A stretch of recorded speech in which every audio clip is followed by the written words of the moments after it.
Hello, and welcome to today's program, Beyond the Diagnosis, Non-Medication and Complementary Therapies. My name is Annie Long, and I'm an Associate Director of Community Programs for the Parkinson's Foundation. Today's program is hosted by the Parkinson's Foundation Tennessee Kentucky chapter in collaboration with the University of Tennessee Medical Center. The Parkinson's Foundation is grateful for the unwavering support of our program sponsors, AbbVie, Amneal, Blue Cross Blue Shield of Tennessee, Kiowa Kirin, and Lundbeck. We invite you to view our full list of sponsors and learn more about them by visiting our chapter supporters webpage, which you can find in the chat.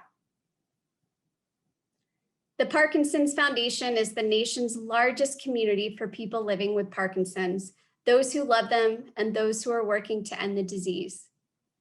Whether you are newly diagnosed, looking for a specialist, or needing a support network, we have everything you need to live better with Parkinson's. Contact our free bilingual helpline staffed by Parkinson's experts and check out our educational books, webinars, and podcasts for the latest information on medications, treatments, and tips. We have everything you need to take control of your health and your life.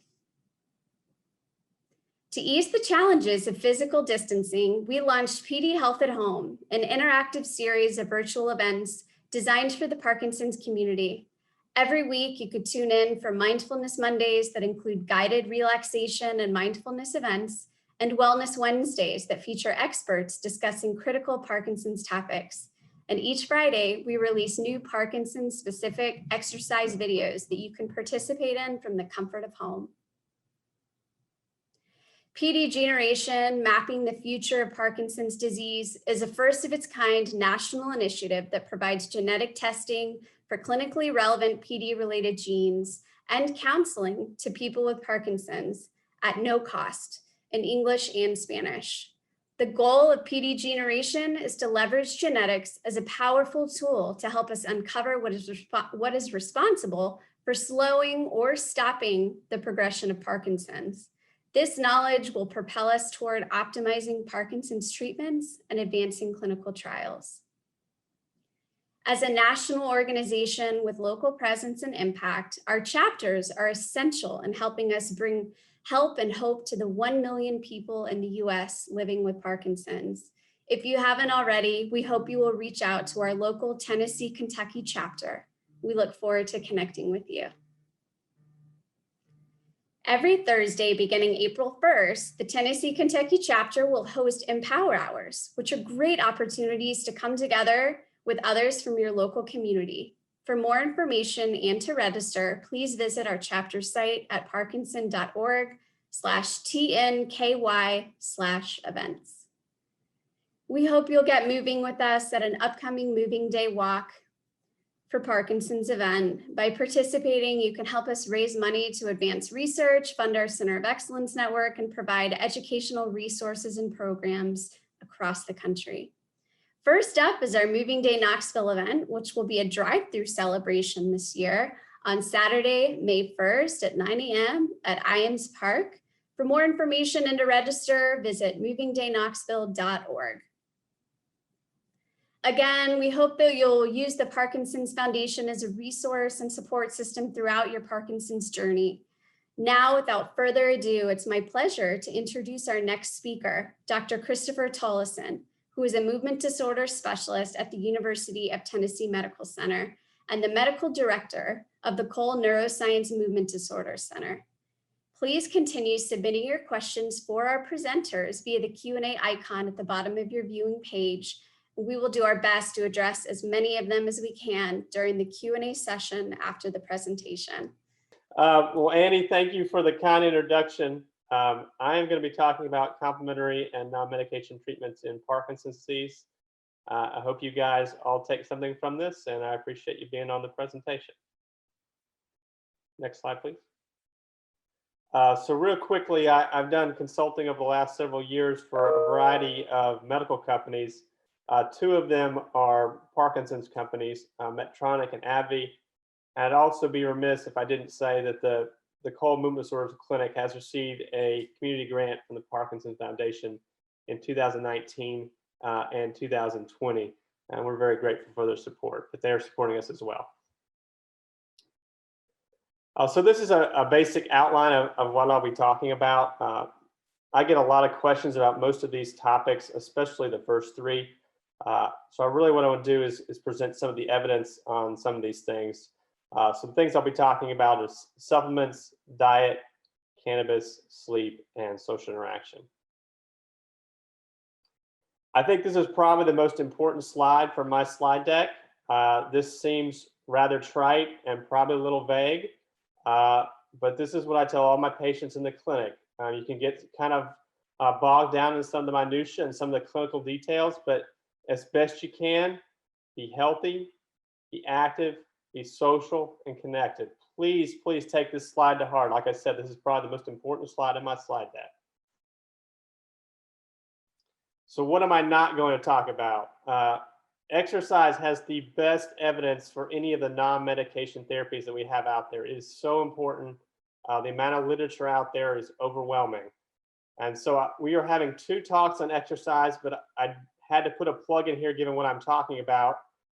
This is a video that was actually given to me by one of my incoming colleagues, Dr. Zayas. And I just found it so inspirational that I wanted to play it for you guys. So I'm going to let them play it, and then we'll get back to my talk.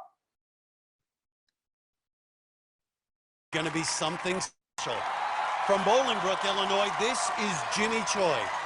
He's a 41-year-old rookie who's also battling Parkinson's disease. He's running tonight for Team Fox, Michael J. Fox's foundation that raises money for research. Taking on this course won't be easy, but Jimmy Choi faces challenges every day. Most people, when they think of Parkinson's, they think of an old person. I was only 27 years old when I was diagnosed with young onset Parkinson's. I was at the prime of my life. There was a lot of anger and depression. Things that everybody can do on a daily basis, I have trouble with. Buttoning up a shirt, tying my shoes. When I look back at pictures, you know, there's just a sadness to him. I call it the dark years. In 2012, I found out exercise helps me manage my Parkinson's. I started running. I felt better. And since then, I've completed 13 marathons, a bunch of 100-mile bike rides, and triathlons. It's an amazing transformation. It's a different person. Doing all of this, I've raised more than $100,000 for the Michael J. Fox Foundation. The people in this room is one of the reasons why I commit myself to Team Fox year after year. And for this family, I will keep pushing my limits and raise awareness and funds for research. Last year, I started taking ninja training with my daughter, and it was a lot of fun. She was a lot better than I am. And every day, she would beg me, "Daddy, can you get on the show?" So I told her, "All right, we're gonna do it." Nice! We're gonna do it, and I'm gonna do it just for her. Yeah, Jimmy! My goal is to go out there and show everybody out there, no matter what they're faced with, the hardest step is that first step. But once you take that first step, the rest of it comes easy. Well, check this out. Michael J. Fox recorded a special message for Jimmy. Take a look at our course Jumbotron. Hey, Jimmy. Team Fox has known for years that you've got the heart of a warrior. Now you're going to show the world. Life is an obstacle course, and Parkinson's adds its own hurdles along the way, but you handle it all with grace and determination. No matter what happens tonight, you're already an inspiration to your family, people with Parkinson's, everyone watching, and me. We're all rooting for you to hit that buzzer. Get out and show them how it's done. Wow, I just got chills. What a great thing for Michael J. Fox to do. Jimmy Choi's wife and kids are here, but you know everyone is cheering for him right now. Well, we don't know how far Jimmy Choi can get, but every step is a victory, raising awareness for Parkinson's disease. And he's showing how fitness can help battle the effects of this disease. And that's the one thing with Parkinson's disease, Matt. You know, my father struggled with Parkinson's as well, and staying active really helps to kind of treat some of the symptoms. And he's through. Jimmy Choi making quick work of the floating steps. Here's his wife and daughter, Karina, who got Jimmy to come out for this. The next big test, the hang glider. Matt, this may be difficult for him to grip. You can see the tremors in those hands. Here he goes. Come on, Jimmy Choi. Woo! Nice grab. Well, he's a very fit 5 feet 8, 165 pounds. And what an accomplishment if he can make it through this obstacle as well. Come on, Jimmy, hold on. And he's done it! Jimmy Choi defying the odds. This crowd is behind him. But now must face the broken pipes, which have been tough for everyone tonight. You can see the arm shaking. You have to think this balance obstacle will be such a challenge for him. Come on, Jimmy. Oh, my goodness. Oh, no! Looked like he had it, but Jimmy Choi's inspirational run comes to an end on the broken pipes. And yet this crowd on their feet. Let's put it in perspective. Jimmy Choi just beat the floating steps, and then the 41-year-old with Parkinson's battled through the hang glider. And he almost made it across the third obstacle. That right there ought to inspire everyone. Well, I'll tell you, you don't always have to hit the buzzer to be a winner.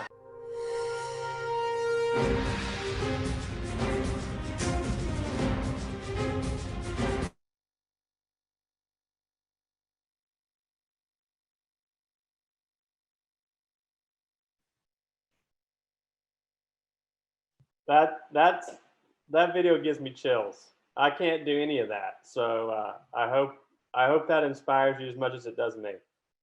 Can you get the next slide? Hold on one second. All right, so the first topic that I'm going to talk about in the meat of my talk is supplements. And this slide kind of gives an overview of some of the basic data that we have on supplements. So as I've written here in the first bullet point, no supplement has been proven to our highest level of scientific trials. And that's a trial with usually at least several hundred people where we compare an inactive drug to an active drug, in this case, an inactive substance to a supplement. And we've never seen an impact on the disease or the symptoms in Parkinson's disease in these very high level trials. That being said, most of them have not been studied to that degree. There's certainly a lot of animal trials that have shown some potential benefit in supplements and even some small human trials. But again, in the highest level of trials, we just haven't seen the impact that we would like. I would also tell you that whether natural or not, supplements are not well regulated. They're certainly not regulated by the FDA. They can come in different dosing sizes. And so it's very hard to make sure that you're getting the same dose as someone else that may or may not be describing a benefit. And then finally, just like with medication, when you start combining different things, it's hard to say how they're interacting and whether or not they might be having harmful effects. So I've had some people come in with multiple supplements, and you just need to be careful when you're taking multiple things, especially that we don't fully understand. Next one, please.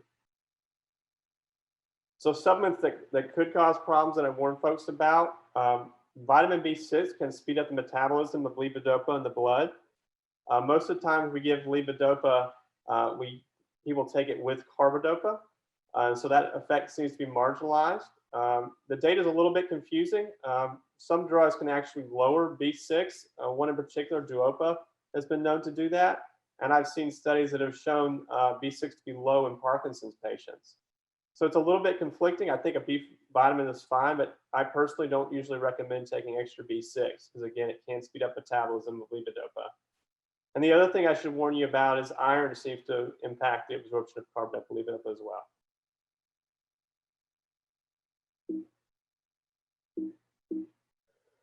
Something I most commonly recommend, especially in people that don't want to take medication, Mucuna is the velvet bean, and they've actually distilled and concentrated extract from the velvet bean into a supplement. You can see the bottle there down on the bottom right.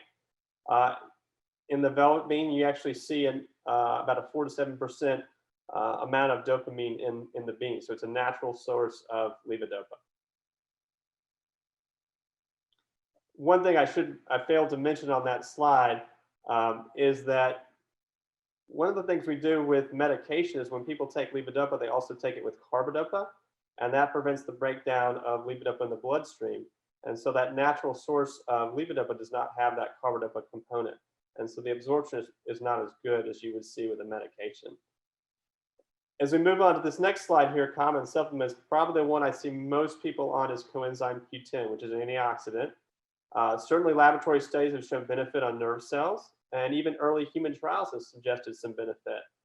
Unfortunately, in the large definitive trial, which was published in 2014 to the Parkinson study group, it showed the supplement to be safe, but it didn't show any benefit. They did 267 participants.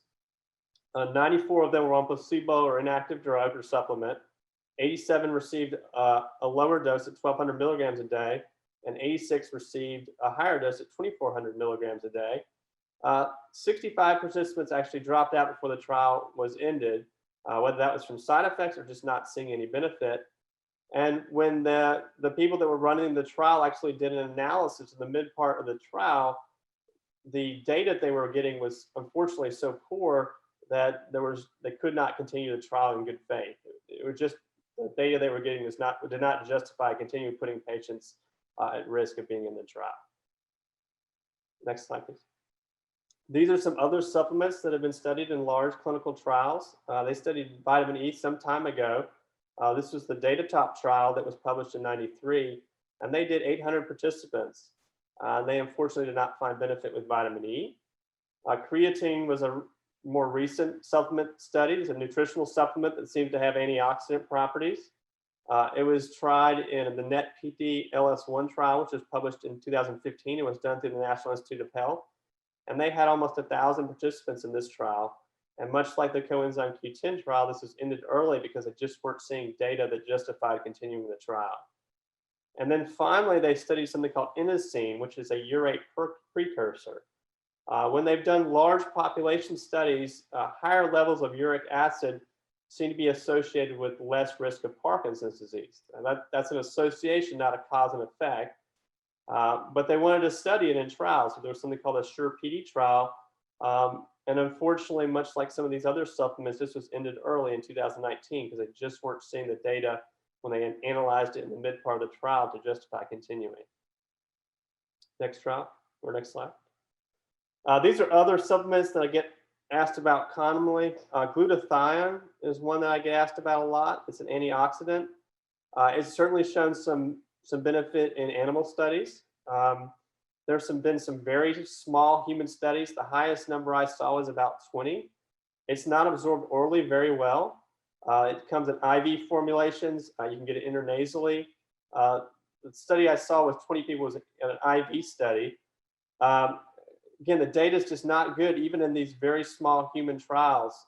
They've seen maybe some benefit, but even the inactive drug group in that 20-person trial was having a lot of benefit. And they weren't seeing a lot of difference between active drug and inactive drug. Mannitol is a sugar. It was getting a lot of press recently. We use it in medicine as a diuretic and sometimes relieve pressure on the brain. Some non-human studies, particularly in the fruit fly, suggested it might prevent alpha-synuclein from clumping. Alpha-synuclein is the protein deposit that we see in Parkinson's disease. And we do think that it is possibly causative for Parkinson's disease. We're not totally sure, but there's a lot of trials looking at decreasing alpha-synuclein. And when it clumps, it gets abnormal. And so they've been looking at it, and it may hold some promise, again, mostly in animal trials. I know there's a phase 2 trial currently in the works in Israel that they're looking at this. The right-hand column, there's a lot of other supplements that I've heard about or been asked about. Some of them are given in combinations. Almost all of these have just had trials in animal studies. And the animal studies, again, seem to show some benefit, but we just haven't studied them very much in human trials. And again, the ones that we just haven't seen the benefit. And I would say, unfortunately, that's the case with medications as well. We have tons of medications that are studied in animal trials that seem to show some benefit, but when we move to human trials, they may show some benefit at small levels, but when we do the big studies, we just don't see the fruit. And the mechanisms make sense, the science makes sense, but it just doesn't bear out. And it's always very frustrating, but again, a lot of these supplements, we don't have the data yet to make firm recommendations. And when we do have the data, it hasn't been good. Next slide. So I get asked, or starting to get asked a lot about probiotics. So probiotics are substances with live microorganisms, and they seem to better balance the organisms in the gut. So they enhance the good ones and limit the bad ones. And you can get this through natural diet, using things like yogurt and fermented milk. They also have supplements that are probiotics as well. The gut is a really exciting topic right now in Parkinson's disease. So we know for sure the organisms in the gut in Parkinson's patients are different, at least in concentrations, from those without the disease. We're not totally sure on what that composition looks like, but we know it's different. And we're also getting a lot more evidence that Parkinson's disease may actually begin in the gut. That alpha-synuclein protein that I was talking about before, we're finding it in the gut. And there's a lot of theories that those alpha-synuclein deposits start in the gut and then move up a big nerve called the vagus nerve and enter the brain. Next slide. So what does that mean for probiotics? So it's possible, given that the bacteria or the microorganisms in the gut are different in Parkinson's disease compared to someone without, that the bacteria could be contributing either by inflammation or problems with the immune system or a host of other reasons, that those bacteria may be contributing to making those alpha-synuclein deposits either come there or behave abnormally. And that could be a potential cause for Parkinson's disease. So we don't have a lot of information yet on probiotics. There's a few studies that looked at fermented milk with higher lactobacillus, which could help constipation and bloating. Bowel issues like constipation are very frequent in Parkinson's disease and a constant problem that I deal with. In terms of kind of the major symptoms of Parkinson's disease that we call the motor symptoms, so your movement problems, I was able to find a trial, again with higher lactobacillus content, in only 30 patients though for 12 weeks, and it did seem to help Parkinson's motor skills a little bit. I looked on clinicaltrials.gov, which is our website for big clinical trials, before I started doing this presentation. There are a couple studies out there looking at probiotics, hoping to see if they will help motor symptoms as well. There's one in London, and I think there's one in China. There's not a trial here that I'm aware of around Tennessee or the Kentucky area, but I would continue to watch for this. This is a really hot topic in Parkinson's disease. What I would say is you just need to be careful with probiotics. I don't currently recommend them. And I've kind of put in italics here at the bottom of my slide. The PD gut seems to have a higher level of lactobacillus. I've seen some studies where they say it's a lower level, but some studies are actually indicating it may have a negative effect on dopamine neurons, the ability of dopamine to get from the gut to the brain. Now, maybe there are different strains of lactobacillus. Certainly, I've seen a couple of strains that seem to have some antioxidant effects and anti-inflammatory effects, and other strains may be concerning. But a lot of the probiotics that I've seen have higher lactobacillus content, and as I mentioned in the upper part of the slide, a lot of the trials have had higher levels of lactobacillus content. But I just think we need to be careful because we just don't fully understand yet which microorganisms are bad, which ones are good, and what effects they have on Parkinson's disease. Next slide. Diet is a question I get asked all the time. So I will tell you there is no definitive diet for Parkinson's disease. It can be hard to study. It's awfully hard to tell a patient to stay on a particular diet and be very, very strict for months on end to kind of see how this affects Parkinson's disease. What I would probably recommend, especially from some of the supplements that you saw, I would recommend a diet high in antioxidants. I'd probably recommend more of a plant-based diet. But getting back to my earlier slide, I really want you to be healthy. So I want you to have a balanced diet. I don't want you to eliminate meat completely from your diet. The best thing you can do is be balanced in everything you do. So in terms of the evidence we have, the best evidence seems to be from the Mediterranean diet, or a similar diet called the Mediterranean Intervention for Neurodegenerative Delay, or the MIND diet. Most of the studies we have are population studies, but they have shown less Parkinson's when individuals are on the Mediterranean diet. And when they do get Parkinson's disease, if they're on this diet, they seem to have symptoms at a later age. Excellent. So this is kind of a breakdown of what the Mediterranean diet is. The best advice I can give you is find a diet with lots of color, as you can see there on the picture there. Your base should really be a lot of fruits and vegetables, beans, nuts, and seeds. Certainly meat is an important part of the diet, but certain types of meat are better than others. Seafood is probably the best. Chicken or poultry is next, and then as little red meat and processed meat as possible. Mild to moderate dairy and eggs is important. Really limiting processed food overall and sugary beverages is important. Fat is still important, but trying to get it through olive oil and nuts is the best. And then whole grains are really important as part of that diet. Next slide, please. So this is a food pyramid kind of visually showing what I'm talking about. So if you look there at the bottom, it says daily physical exercise and eating with family. So just another point again, exercise, exercise, exercise. It really is that important.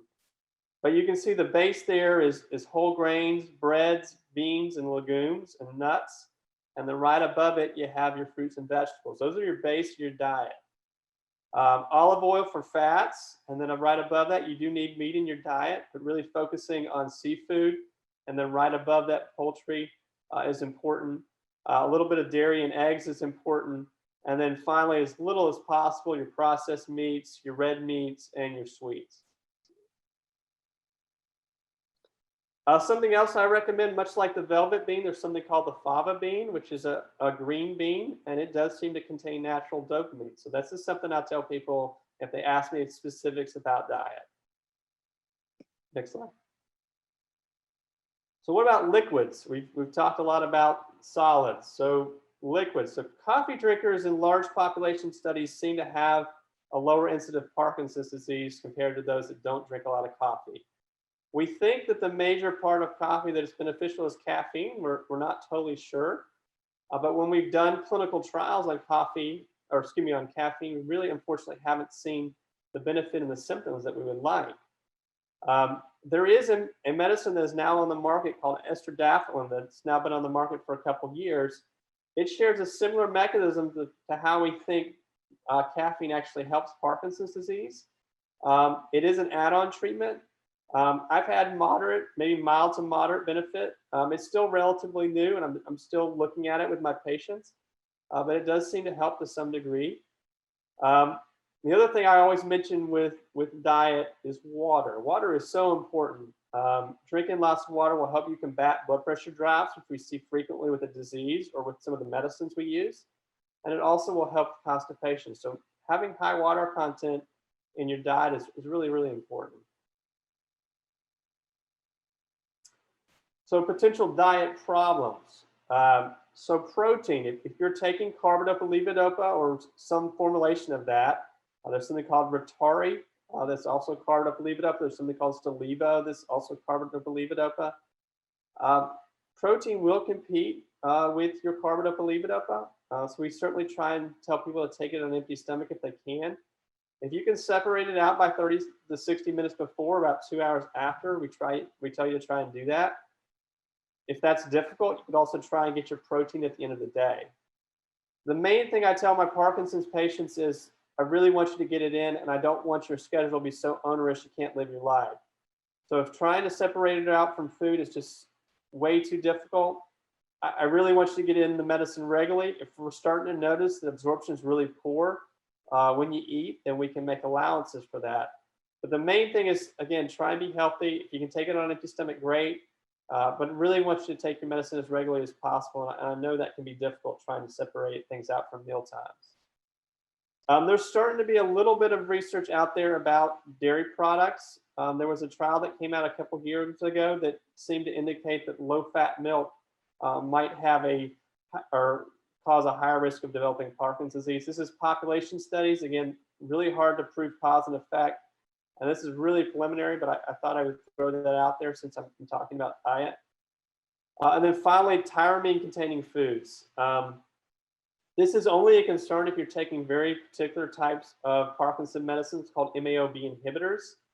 And even then, MAO inhibitors are a concern, but we use very small doses in Parkinson's disease. We also use we call selective MAO inhibitors. These are called MAO-B inhibitors. It's very unlikely that you would have any type of complication, but if you have a good pharmacist or you like to read, you will probably come across this as a concern. I've never seen this, but you do need to think about things like fermented alcohol, aged cheese, cured or smoked meat if you are taking these medications, but you'd really have to overdo it. I mean, you'd have to gorge on it. You'd have to really overdo the wine or beer intake. If you're using it in mild to moderate, sources, then you should be okay.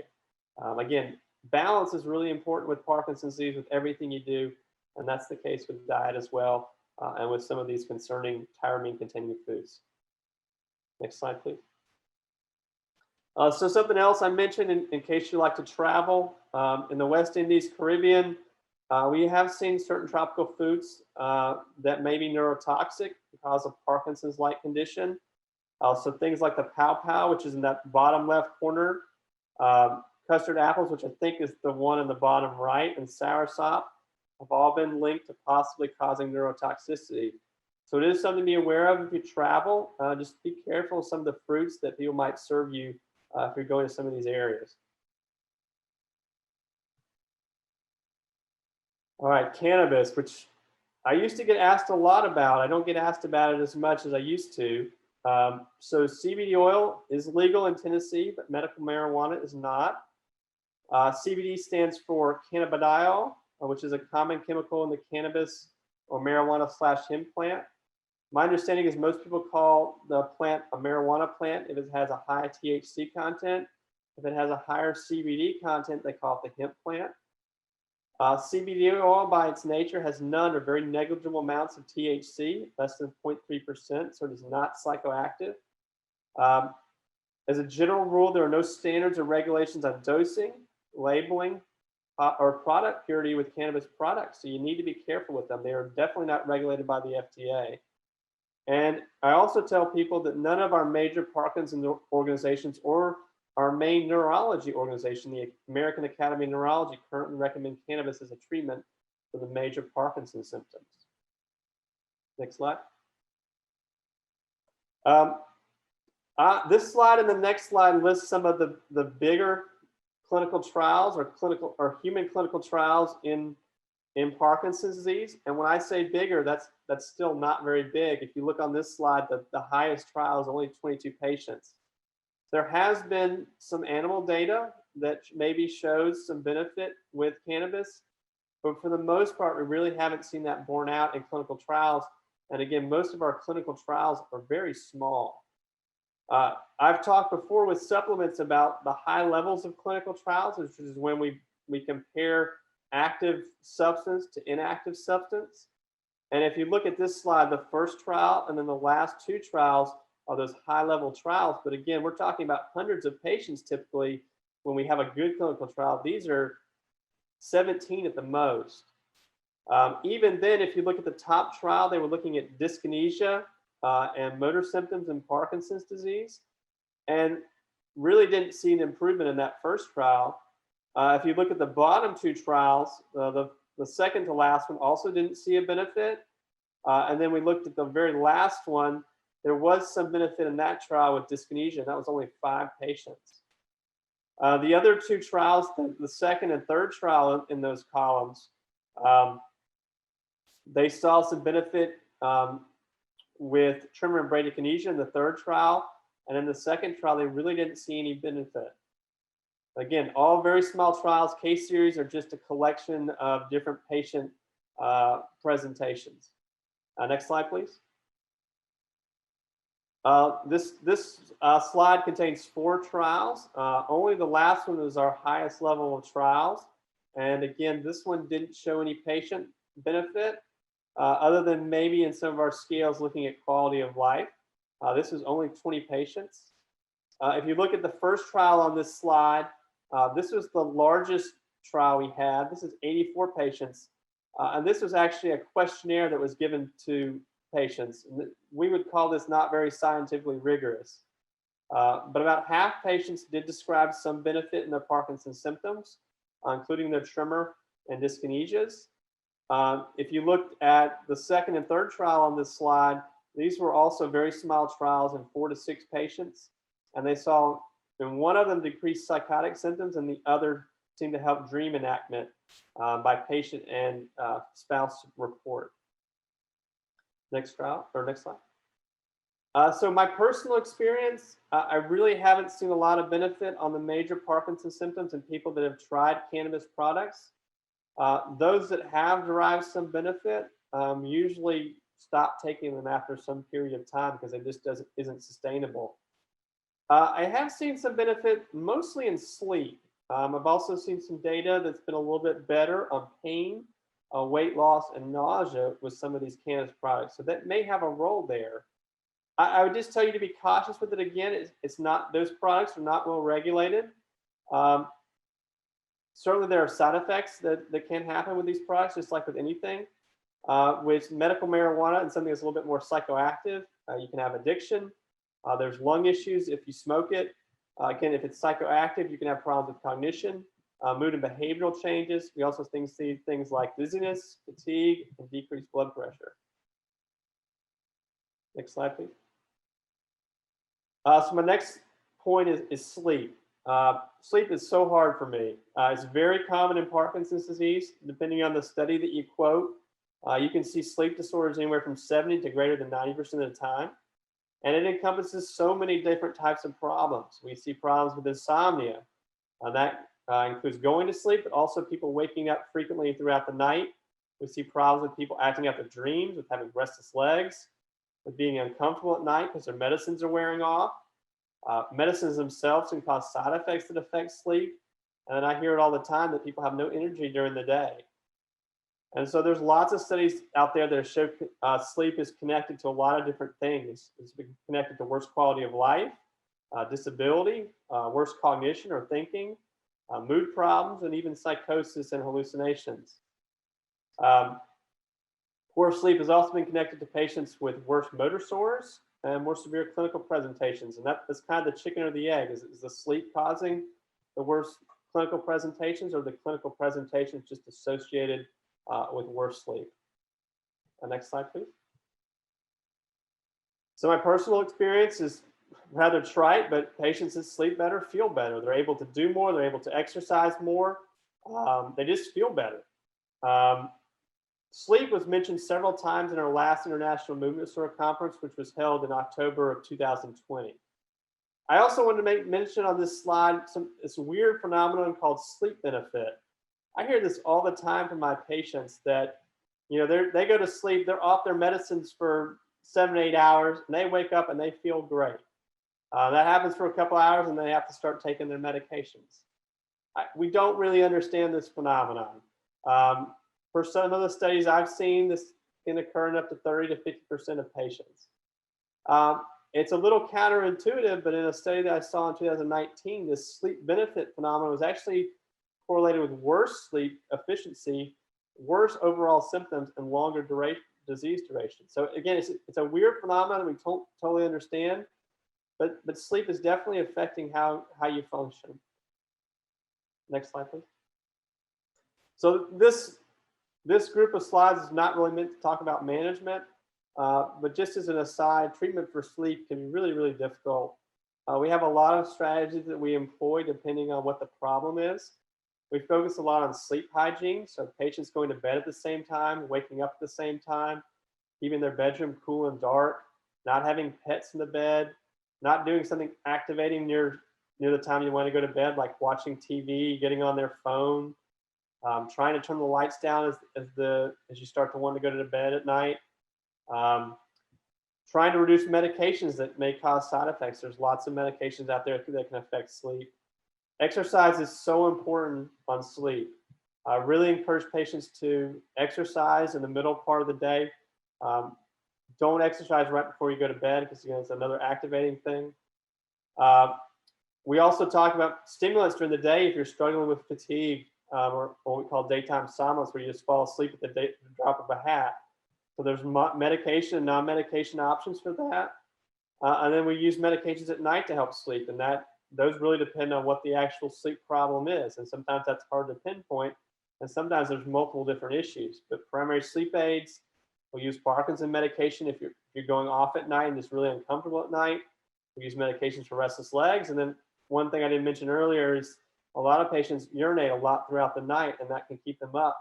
And that can be really difficult for folks. So we'll use medications to kind of reduce the need to urinate at night. Next slide, please. So social interaction. I think during the COVID pandemic, we've really seen that people not associating with other people is a big problem. Now, there's several studies that have come out now that Parkinson's patients have really had a difficult time during this period.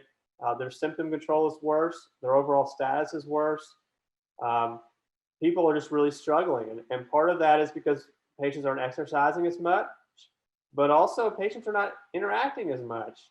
That can get people down, and we know that depression and mood concerns are connected to worse outcomes in Parkinson's. And it just underscores the point that it's so important to stay connected and engaged in your Parkinson's journey. The last thing I had is, much like sleep, social interaction was actually brought up quite a bit in our International Movement Disorder Conference just a couple months ago. So this slide and my next slide are kind of some general conclusions. Again, I didn't really go into it, but we're going to have 2 presentations on it. The best evidence I have is on exercise in terms of things that help Parkinson's patients that are not medications. That is so important. I put it in bold. So exercise, exercise, exercise. Supplements I know are really interesting for a lot of folks. We all want to make the disease better, and certainly supplements are intriguing. But much like a lot of the medications that we study, we just haven't gotten the evidence to support them, even though the concepts are really engaging and exciting.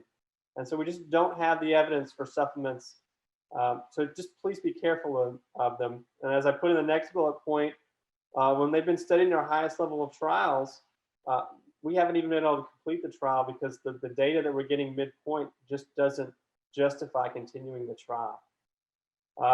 The gut and how it contributes to Parkinson's disease is really exciting right now. There's a lot of interest, a lot of experiments being done and studies being done. I think it's a little early for probiotics. Again, I get a lot of questions about that. I just would be cautious because we just don't know exactly how the bacteria is different in Parkinson's disease and what the consequences of increasing or lowering some of those bacteria are. Next slide. Next slide. No clear benefit for cannabis. Again, there's a lot of small studies that have been done. Most of them, even at small numbers, have not shown a lot of benefit, at least on the motor symptoms of Parkinson's disease, and none of our big organizations are supporting it. You need to be careful because it's not regulated. I do know when I looked on clinicaltrials.gov before this presentation, I looked on this as well. There's at least a trial in Colorado that's looking at this. I don't know of anything here locally that's being done in a clinical trial to look at cannabis. And just let my last couple slides just reemphasizing the importance of sleep and social interaction on Parkinson's care. These are really important concepts that we're recognizing more and more. And then finally, I don't have a magic fix. I wish I did. But getting back to that slide I had, you got to be healthy, you got to be active, and you got to be engaged. I think those are the most important things I can tell you from non-medication therapies. Thank you so much, Dr. Tolleson. That was a lot of information packed in. So now we're going to take some questions from our web audience. So I'd like to encourage you guys to continue submitting your questions. I know we've gotten a few. We'd also like to invite Larry to join us. Larry is a person living with Parkinson's. He is in the Knoxville area. So Larry, we're going to have you join us now. Hey, Larry, how are you? Good morning, doing well. Good. So Larry, I'm going to start sending you a few questions for Dr. Tolleson. Thank you for being here. But Dr. Tolleson, I'm going to kick things off, I think, with our first question while we get situated. So I know you talked a lot about sleep and sleep hygiene. Are there any sort of all natural remedies that you feel are actually effective for sleep, such as magnesium and melatonin? So the one I probably use the most is melatonin. had a couple of patients recently really tell me that magnesium really helped them. I honestly don't know a ton of data on magnesium, but melatonin has quite a bit of data out there. The one thing that we use the most, or use melatonin the most for, is dream enactment. This is a very common problem with Parkinson's patients, where they thrash around, call out, hit their spouse, fall out of bed. I mean, so it can be problems for both the patient and the spouse. And melatonin has a lot of good data on it. So that's usually the one I start with. It seems to have the least amount of side effects. If I have to go to a medication, benzodiazepines or mild sedatives are the best. In particular, something called clonazepam. All right. And what, I know you mentioned again, exercise. What time of day should somebody exercise so that it doesn't interfere with sleep? Because I know exercise is good for sleep, but you don't want it to interfere with your sleep. Yeah, so 2 points on that. So there's actually been a couple of recent papers out about how beneficial exercise is on sleep. So I just want to underscore that point. And again, that was a common topic at the movement disorder conference we had in October. But I would tell you, you need to do it earlier in the day, no later than mid-afternoon, because again, it is activating. If you do it right before you go to bed, you're going to have trouble sleeping. We're looking for dietary recommendations that will help with constipation. So yeah, lots of fiber is really important. I commonly recommend prune juice because that seems to help. Also water. Drinking lots of water can help. Coconut oil, I've heard that one as well. You say coconut oil? Yeah. How about increasing dopamine naturally? Is there a good way to do that? Yeah, so from my slides, I mean, the two things that I probably recommend the most are the velvet bean, and I had some pictures of what that looked like. You can get it in supplement form with mucuna, and then the fava bean, which is a green bean, is probably the other way that I recommend getting dopamine. Well, what was that first bean you mentioned again? The velvet bean, mucuna. Great. I saw one study about probiotics dealing with healing PD and invertebrates out of Scotland. Are you familiar with that one? I'm not familiar with that particular one, but I know there's been quite a few studies now in animals that are showing some potential protection. Back to probiotics, they tend to help me with bowel regulation. But is there another supplement I should try? In terms of something like probiotics naturally or versus like a supplement form? Naturally, other than yogurt. I'm not a big fan of yogurt. Yeah, so fermented milks can have a lot of probiotics in them. I mean, those are probably the two things I mention more than anything. What do you think of intermittent fasting? 16 hours of not eating and aiming to clear and help the guts for PD patients. I wouldn't do that. I think that I just don't think we have the evidence on that. That would make me a little bit nervous. They have done bowel cleansing studies and enema studies. I've seen a little bit of benefit with those. I just think it's too early. If you're already taking levodopa, should you also take fava or velvet beans to bolster your dopamine even more? No, so the natural sources of dopamine, so the velvet bean and the fava bean that I mentioned, don't have that carbidopa, and so the absorption you're getting from those is going to be less. I don't commonly recommend people take those supplements or those extra parts of their diet with the feeling they're going to get a more dramatic response. I think, though, if you're trying to have a balanced diet, if you can work that stuff into your diet, I think that would be good. But I wouldn't take those things every time you take a medication just to make sure you're getting more dopamine. I wouldn't work that way. Oh, yeah, you mentioned fermented milk. I'm not familiar with that. Where will you find it? I think you probably need to go to a more advanced grocery store. Probably something like a Whole Foods would carry that. I'm not sure like a regular Kroger or things like that would carry it. Do you have any specific recommendations for reducing stress? Oh, that's a good one. There's so many things out there. I know exercise will reduce stress. I know we're plugging that a lot. Meditation, yoga, identifying your triggers and trying to avoid them. Just getting out of the environment that causes the stress, going for walks. There's a lot of different things out there. If it gets to that point, making sure you have a counselor or a psychiatrist, just having a good support network can also do the trick. And then finally, medications if it comes to it.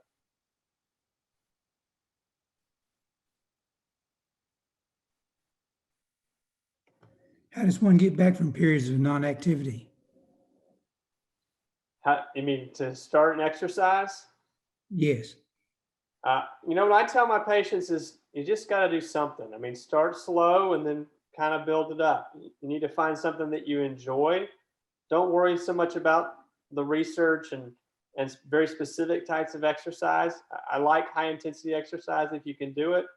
But more than anything, I just tell people to do something. So find something that you like that you can kind of build up. Maybe that's going for walks, and that's where you start. Maybe that's just stretching. I mean, everybody's different. But you just got to start somewhere, just like anything. I tell my boys all the time, if you want to be good at something, you got to practice it. So, and that's usually at a very base level. And then as you get better, you can kind of intensify what you're doing and kind of expand what you're doing. At what point should someone consider DBS? So deep brain stimulation is an add-on therapy for Parkinson's patients. It's complementary to the medication. And when we really start thinking about that procedure is when medications are not doing the job any longer. In some patients, that's very early with things like a medicine-resistant tremor. But for the most part, we're thinking of patients that their medicine's just not lasting as long, and it's not lasting from dose to dose, or their medicine is complemented, or their medicine dosing is complicated by what we call dyskinesias, which is that wiggling, writhing type movement that we see in some Parkinson's patients. And that can be real frustrating for some people. And our final question is, before taking any vitamins or supplements, would you recommend blood work? I guess the one I probably would recommend is B6, probably checking your B6 levels. But I don't routinely check, blood levels of different things before people take supplements. Thank you, Dr. Tolleson. We appreciate your efforts. Okay, well, thank you. I hope those were helpful answers. Those were good questions. Yeah, well, thank you both, Dr. Tolleson and Larry. You were an excellent moderator, so thank you. So we will have another presentation that will focus more on the benefits of exercise. So if you guys do have questions related to physical therapy or exercise, you can definitely save those for Dr. Atkins. So now we are going to hear from Amy Shafer, who is going to lead us in a fitness demonstration. And Amy is with the University of Tennessee Community Fitness Center. So she is going to lead us in a little fitness demo. Hi, Amy, how are you? Hello, good. So please feel free to participate with Amy. At the very least, you can get up and stretch. And Amy, take it away. All right. Well, yes, as Amy said, you can participate along with me. If you feel more comfortable staying seated, you can do that. And if you just want to observe, that's perfectly fine as well. You know your body, you know what works best. So if something I show you doesn't feel good, don't do it. If something feels unsafe, don't do that either. So the idea is to get up, get a little bit of movement, get that blood flowing, and increase our range of motion. So either seated or go ahead and stand up with me, and we're going to spend about 30 seconds on each exercise. And what I want to start with is just a really big shoulder roll up to those ears, back and down. So they don't have to be fast right now. We're just getting things moving. But as we do go through these exercises, we want to focus on larger movements. I'm going to give you some that we try to move a little bit quicker with, and then some that we have to do two things at once. So doing a dual task. We're going to go about 10 more seconds with the shoulder rolls. So just up, back, and down. Then let's relax those shoulders, and we're going to try an arm swing. So this is where you guys are just going to have your arms hanging by your side. So if you're seated in a chair without arms, this will be easy to do there. If you're not, we could even do some little swings up here.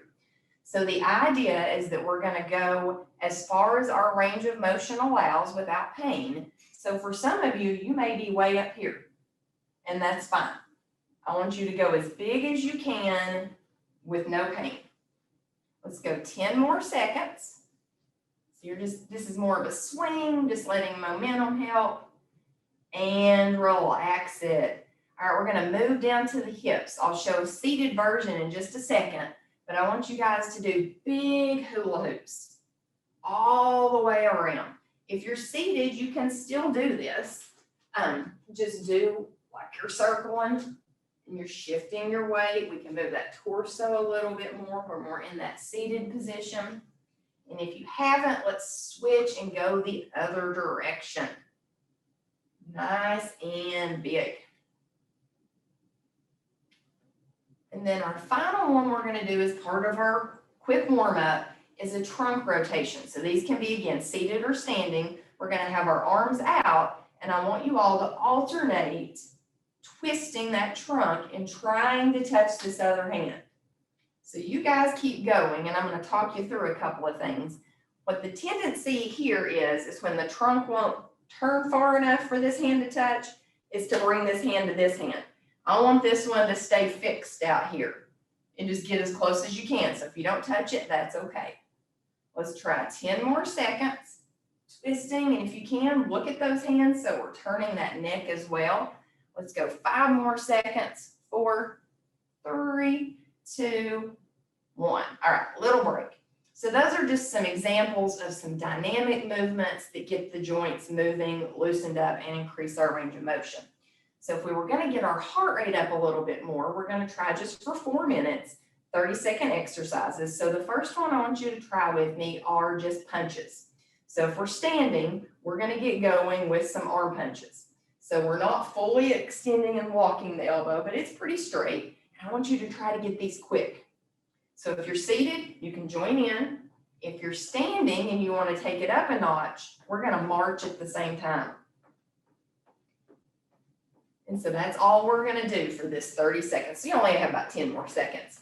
30 seconds goes by super quick. But this was that trying to get a higher intensity movement in, like Dr. Tolleson was talking about. Let's go 5 more seconds. 4, 3, 2, 1. All right, now we're going to bring it down just a little, but we're going to focus on a really big move. I want you guys to step forward as far as you can, reach those hands, and then as you step back, open up the chest. Then we're going to switch and open. If you're seated, we can still do that big reach forward, big reach back, big reach forward, big reach back. So let's go 5 more seconds here. So that should give us about enough time to do 1 more on each side. Perfect. All right, now we're going to go back to those punches, but I want you to punch them across your body. So we can do these seated or standing. So again, it's out quick and in quick, out in, and try to get that trunk rotation. So we want to reach across.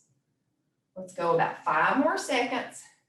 4, 3, 2, and 1. So now what we're going to do, we're going to repeat these 3 exercises, but I'm going to change them up just a hair. So let's get started again on those forward punches. Out and in.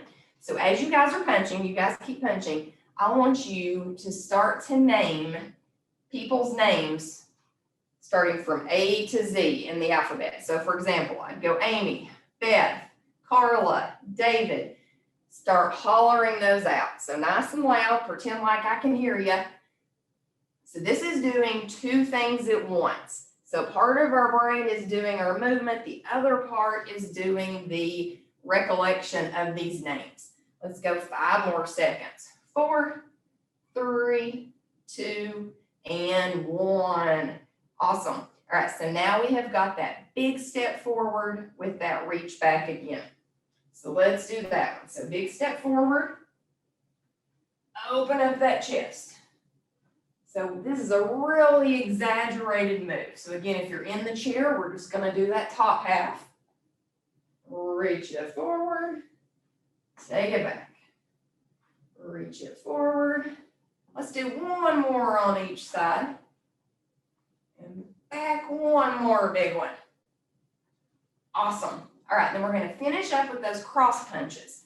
So the way we're gonna make this different is I'm gonna holler out right, left. Then I may do right 2 times in a row or left. So you just try to keep up, go in the direction I'm telling you to go. And so I should be opposite you.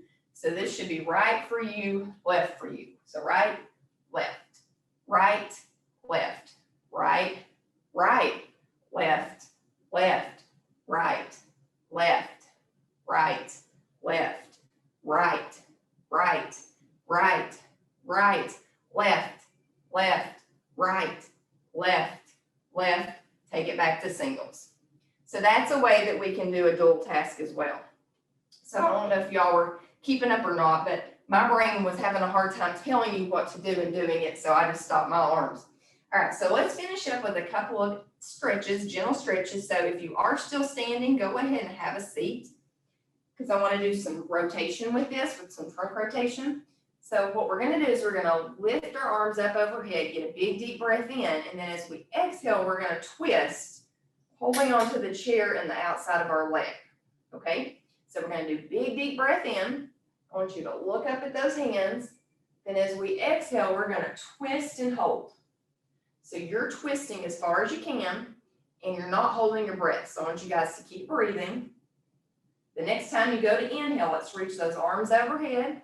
Look up at those hands, exhale, twist and hold to the other side.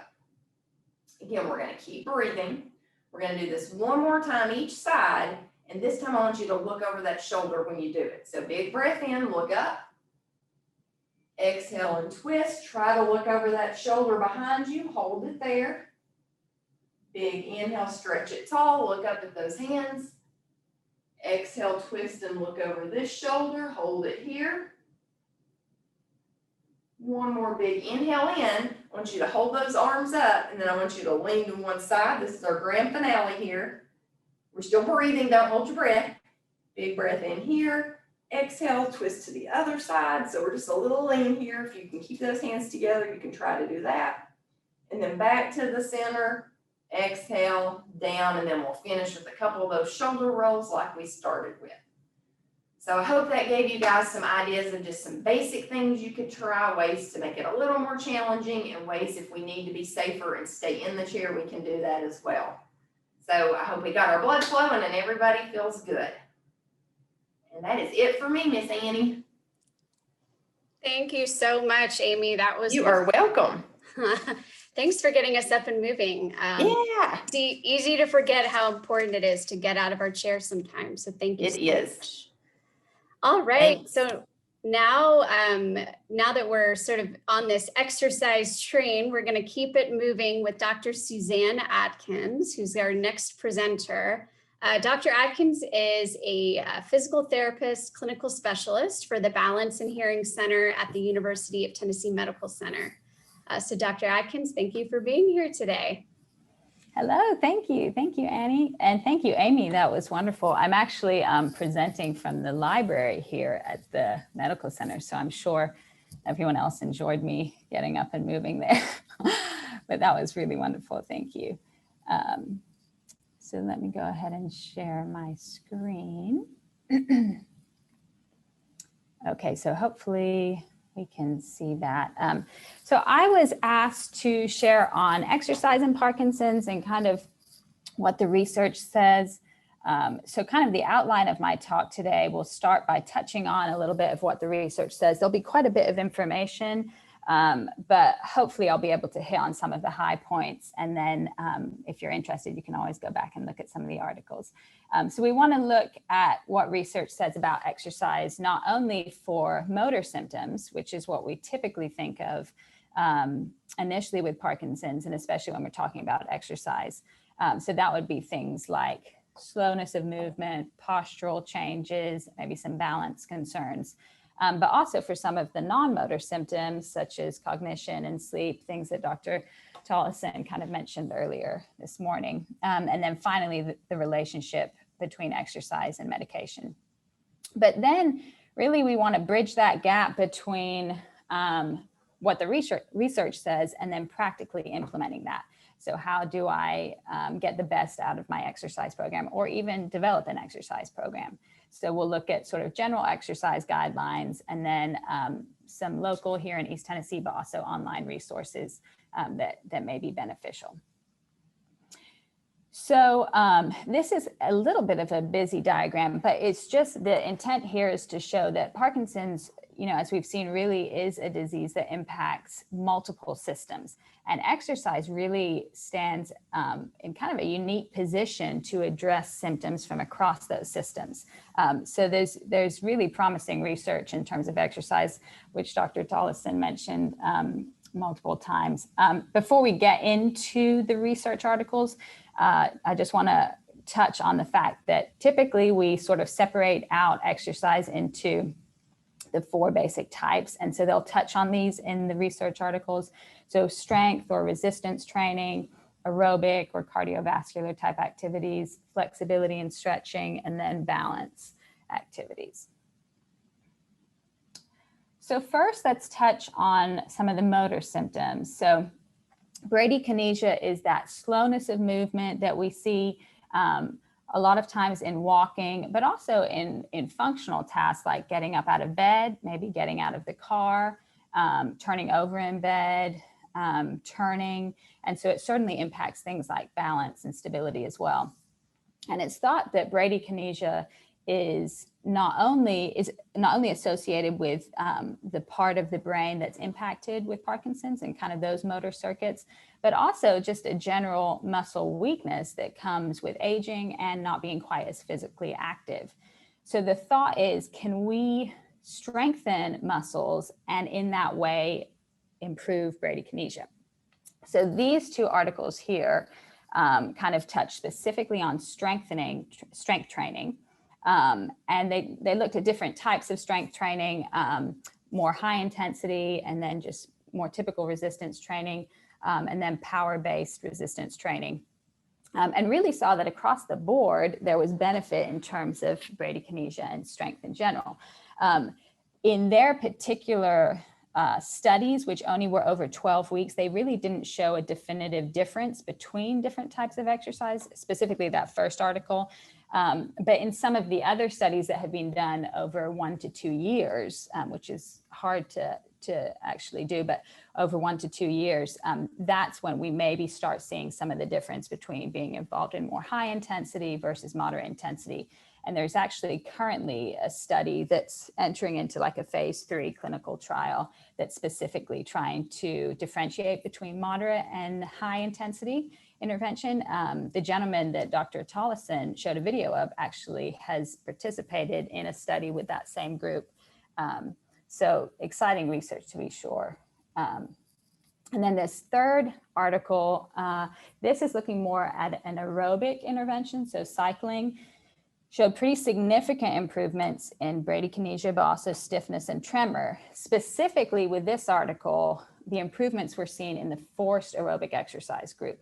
So in this setup, forced aerobic exercise was where there was, for the participant on the cycle, there was someone in the captain position who was actually allowing them to cycle at a higher intensity than they would voluntarily choose to do. And so that was the key component in making it more beneficial.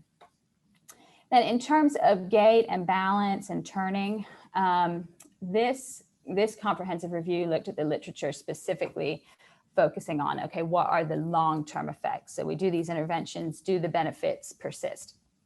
So in terms of the benefits with gait training or walking type interventions, we definitely see improvements in speed, walking capacity, step length, and encouragingly, those improvements persisted for up to 6 months after the intervention was done. And similarly with balance training, we see those improvements of balance and also walking and mobility that persist up to a year afterwards, and significantly can reduce fall rate up to 85%, which is really encouraging. In terms of some of the non-motor symptoms, cognitive impairments, we tend to see this primarily with executive function type activities. So planning, the ability to plan or organize or dual task or sequence different tasks. This study in 2011 did show with resistance and aerobic exercise a significant improvement across those areas. And this 2017 study was really looking at how, and so it appears that exercise really modifies the way that the brain, the patterns that the brain is activated in. So kind of decreasing the reliance on that frontal region where we carry out those executive functions, and specifically with motor cognitive training. So that would be doing a physical activity where we also add in another sort of dual task, which Amy did a brilliant job of showing. Okay, and then in terms of sleep, Dr. Tolleson mentioned about exercise being a great resource there. And certainly this study in 2015 was a meta-analysis. So I think it was 66 different studies, but this was just in the general population. So exercise showed benefit both acutely, so right after you exercise that day, and immediate benefits at night. They do say, I think we've touched on this, but they do say ideally 3 to 8 hours prior to sleeping. That's quite a range, but that's what they found. But in addition to that, there's also additional benefit from regular exercise over time, specifically with the quality of sleep. And additional research has shown that those findings also are appropriate in the Parkinson's specific population. In terms of mood problems such as depression and anxiety, this article showed both aerobic and resistance training as being beneficial. And encouragingly, I think that final bullet point, the aerobic exercise, done pretty significantly. So we're looking at 5 days a week, 30 to 45-minute sessions, but helped individuals who hadn't actually had much improvement using antidepressant medication. And this systematic review specifically outlined that you need at least 90 minutes of moderate intensity a week to really achieve those benefits.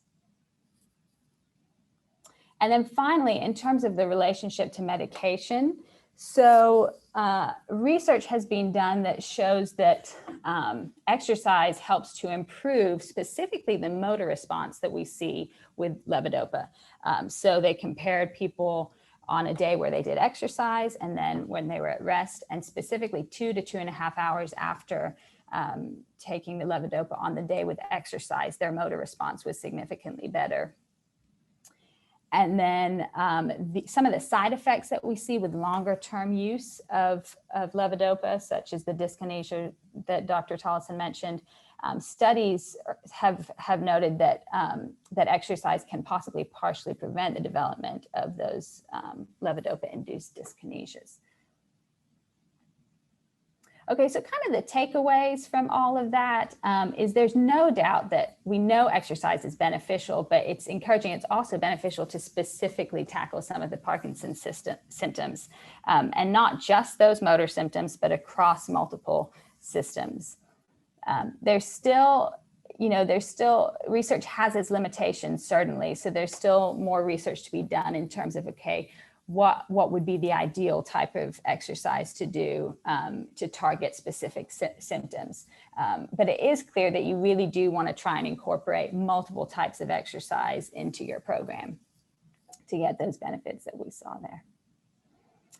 Okay, so let's move on now to how we practically apply this. So hopefully we'll kind of touch on some ways to either whether you have an exercise program already and you just kind of want to fine tune it and try and apply some of that research, or you're starting from scratch and you say, okay, let's try and build something here. Just as Dr. Tolleson said, I think it's huge just to move, like, especially if you're not doing anything something is more than nothing. And we'll touch on that a bit at the end. But again, just to reiterate, we want to try and incorporate all 4 of these basic exercise types. The general guidelines and recommendations for the population at large in terms of exercise certainly applies to people with Parkinson's, with maybe a couple of adaptations to know, and to realize that over time, those recommendations might change in terms of your individual routine. So for aerobic activity, so that'd be things like walking, jogging, swimming, the recommendation is 150 minutes of moderate intensity exercise each week. So that could be 5 days of 30-minute sessions.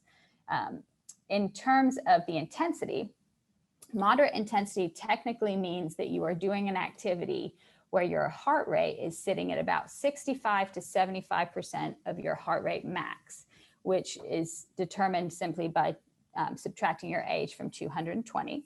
Sounds a little bit complicated if you don't like math, but it's really quite basic. So let's say you're 70 years old, your heart rate max would be 150, and a moderate intensity exercise would be one where you're getting to a heart rate of about 100, 110 beats per minute. So that's pretty easy to monitor, simply your heart rate at your wrist, or if you have a smartwatch, you can kind of see what your heart rate is doing during activity. If that's all a bit much, you can also, there's something called the talk test, which basically moderate intensity activity is an activity where you can still, it's demanding, but you can still engage in a steady conversation while you're doing it. Okay, so in terms of the other 3 types of exercise, you're looking at trying to build in 2 to 3 sessions a week in each category. So with strengthening, you want to try and hit 8 to 10 major muscle groups. And specifically with some of the postural changes we tend to see with Parkinson's, kind of that forward flex posture, we really want to encourage strengthening with some of the what we call the extensor muscles. So that would facilitate that upright posture. Also in the legs as well, with things like getting up off of lower surfaces. And then similarly with flexibility, one of the areas that we see a fair amount of stiffness or rigidity is in the trunk. And actually, the reduced arm swing that we see is in part related to that rigidity we see at the trunk. So normally when we walk and we get kind of a passive movement of our arms, we swing our arms back and forth as we walk, in part because our trunk is kind of rotating back and forth. So when that's stiff, you kind of limit the amount of swing you get, which also impacts things like balance.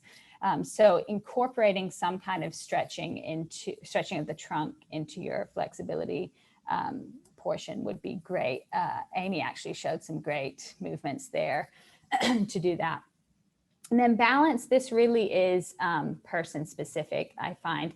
I mean, certainly you want to try and incorporate things like agility and coordination, but also kind of knowing what your limitations are and where you maybe need to focus your attention.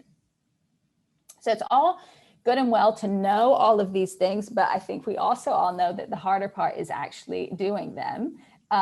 So you really want to find something that motivates you. And even if you don't love group activity, some people love it, absolutely. But even if you don't love group activity, probably group classes or some kind of group setup is going to be the best at really maintaining your exercise program. So I'm going to kind of show you some resources. A lot of these are online. I know not everyone is in East Tennessee, but Rocksteady Boxing, this is something that probably many of you are familiar with and some participate in, but it is a boxing class specifically for people with Parkinson's. The website is there.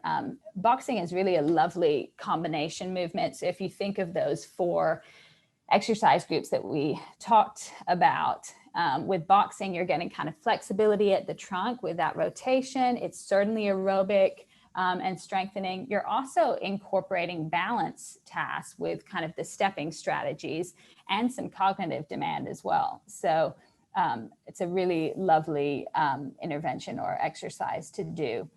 Currently, I believe in East Tennessee, at least, there's just one class that is still live, and that is at Fort Sanders Health and Fitness Center, I believe. Mondays at 1:30, but they might have more info on the website there.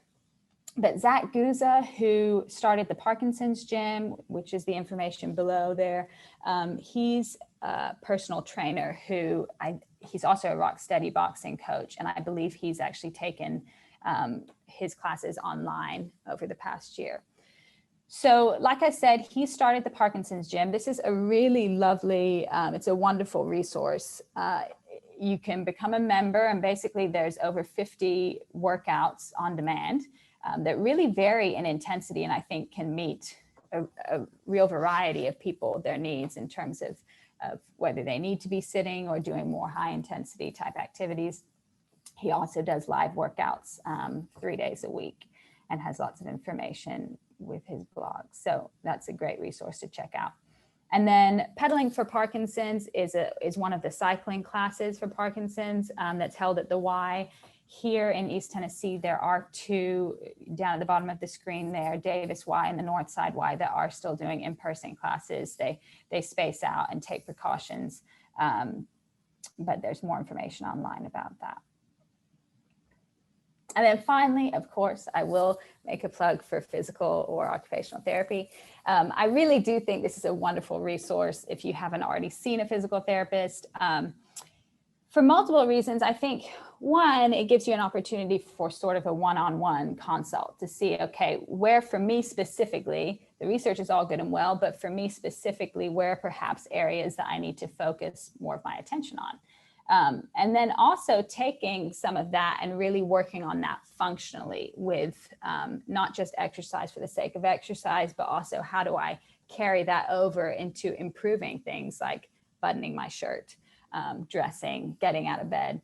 And then also, I think it provides sort of a baseline, and it provides a set of evaluation that then you can kind of monitor over time. So whether it's every 6 months or every year, but coming back in for a checkup and see how you're doing.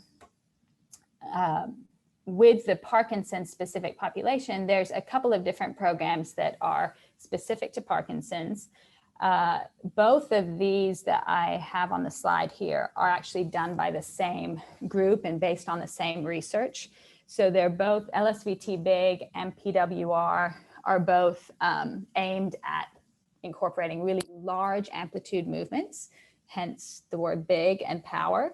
So the idea here is we're trying to tackle that bradykinesia or small stiff movements and really overdo the movements to kind of normalize your everyday movement.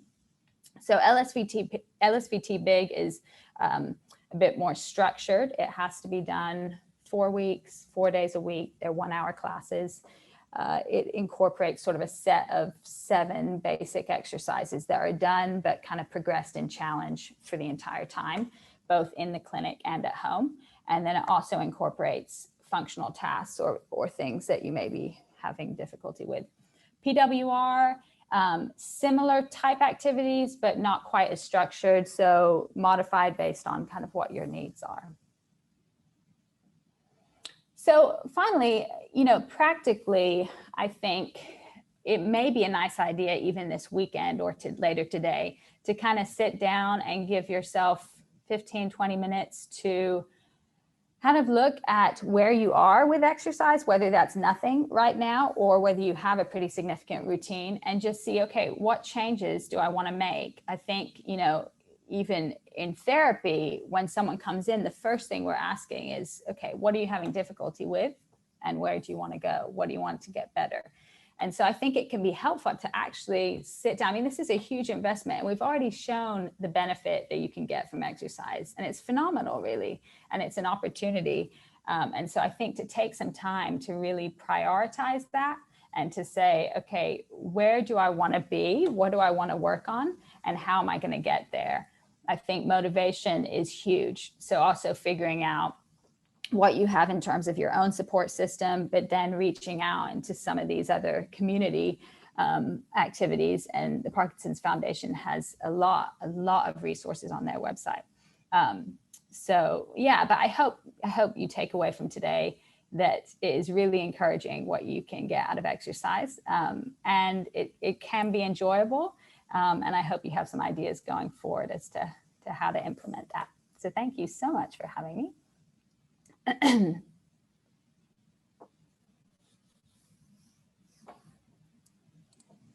Well, thank you so much for that presentation. Really, really informative. So now we're going to take a few questions from our web audience, and to help us with that, I'd like to invite Pete, who is living with Parkinson's in the Knoxville area. Pete's going to join us on camera to ask you a few follow-up questions. Hey, Pete. Hey, good morning. Hello, Pete. And I also want to remind everybody who's with us today not to go anywhere. We're going to get to panel discussion right after this Q&A session, and during which you'll get to hear from Pete and Larry and April. They're going to share more about their experiences with some of these non-medication and complementary therapies. So definitely stick around for that. So Pete, I will let you take it away and start asking Dr. Atkins some follow-up questions. Well, great. Thanks for that. Dr. Atkins, thanks for joining us this morning. Thank you. It's my pleasure. It was great to hear you mention our coach, Zach, and the Parkinson's gym. I'm a participant in that and have had a lot of fun, and really, it's really helped me with all aspects of my physical well-being. So I appreciate that. That's wonderful. Yeah, that's wonderful. Are there one of the questions that came up was regarding kind of the tightness in the joints, the hips maybe, it has to do with that rigidity a little bit. Are there any particular things that you recommend for somebody that is so afflicted, so to speak? Sure. Yeah. So again, I think it depends on the person. I mentioned briefly kind of the postural changes we see. So that's not only typically at the shoulders, kind of that rounded posture, but also at the hips, as you mentioned. And so we like to incorporate stretching of those hip flexor muscles, which just sit on the front of your thighs there. And one of the ways, there's some different stretches you can do in standing, but a nice way to get a stretch in those hip flexors is if you lie right towards the end of your bed, don't fall off, but keep the opposite leg bent, and you kind of bring the other leg off the side of the bed to let it sort of hang down, and you get a nice sort of gravity assisted stretch at your hip flexor there. You keep the other leg bent both for stability, but also to ease off on your back. And then if you want to get a bit more of a stretch there, you can bend the knee a little bit. So you do have to have a high enough bed to do that. Otherwise, you'll be limited by the floor there. But that's one example, but definitely a great idea to incorporate hip flexor stretching into your routine. Okay, great tip there. And yeah, go ahead. One thing that I struggle with, and another participant has also mentioned it, is in the morning, it seems like my toes want to go, kind of curl up. It's a little discomforting, and I've tried, kind of stretching and stuff like that. But do you have any recommendations for folks with kind of the toe curl thing working? Yeah, off the top of my head, probably what I would go to first is actually, so once you've done some kind of general stretching, seated or maybe lying down, then getting up and getting into kind of a foot flat position, maybe supported at the wall, and just doing weight shifting. So basically shifting your weight, supported, but shifting your weight back just kind of to the limit of your stability, and then forward through your feet. So you're looking at kind of pushing the balls of your feet down and then toes down, just to use basically weight to try and get that stretching, a more effective stretching. And kind of a slow movement, being aware of where your hips are over your feet, transitioning forward and then back. So it's kind of easing them into what you're asking them to do the rest of the day. Okay, that's good. I'm going to try that. One of the things that someone's asked about is they notice that after exercising, their tremors seem to increase. Is that normal, or Do you notice that? I don't know, actually. I have not seen that particularly. I wonder, one of the things I'd wonder about is timing with medication. I haven't seen that on a regular basis. I mean, you may be able to talk to that more than I can, but. Yeah, usually I almost feel like personally I have the opposite experience. Like after exercising, I feel better, but one of our participants says that after exercise as well as after some outdoor activities in a kind of high heat situations, that they notice an increase in tremors. So I wanted to ask Interesting, yeah.